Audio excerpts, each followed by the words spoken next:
நம்ம பூமியில் இன்னும் கண்டுபிடிக்காத உயிரினங்கள் இருக்கா அப்படின்ற கேள்வி உங்களில் பல பேருக்கு வந்திருக்கும். இதற்கான பதிலை மிராக்கிள் ஃபேக்ட்ஸ் தமிழ் சேனலில் பார்க்கலாம் வாங்க.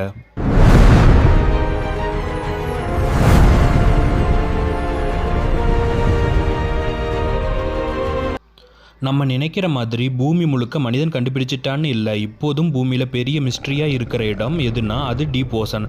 கடலோட அடிப்பகுதியில் இருக்கிற இருட்டான உலகத்தில் இன்னும் ஆயிரக்கணக்கான உயிரினங்கள் மனித கண்ணுக்கே பட்டதில்லைன்னு விஞ்ஞானிகள் சொல்கிறாங்க.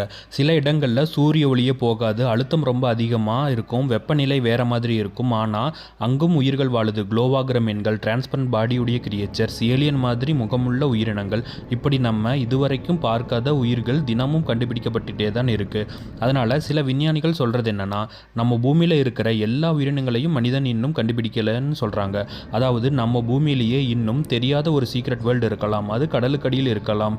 சரிங்க, இப்போது 2026 படி கடலோட பெரும்பகுதியில், குறிப்பாக ஆழ்கடல் இன்னும் நம்ம பார்க்காமல் தான் இருக்குது.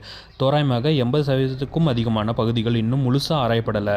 அதாவது மொத்த உயிர்கள் 10% கூட நாம் இன்னும் அதிகாரப்பூர்வமாக பதிவு செய்யலை. புதுசாக ஏதாவது தேடும்போது ஒவ்வொரு முறையும் விஞ்ஞானிகள் புது புது உயிர்களை கண்டுபிடிச்சிட்டே தான் இருக்காங்க. இது போன்ற வித்தியாசமான மற்றும் சுவாரஸ்யமான தகவல்களை தெரிஞ்சுக்க மிராக்கிள் ஃபேக்ட்ஸ் தமிழ் சேனலை சப்ஸ்கிரைப் பண்ணிக்கோங்க.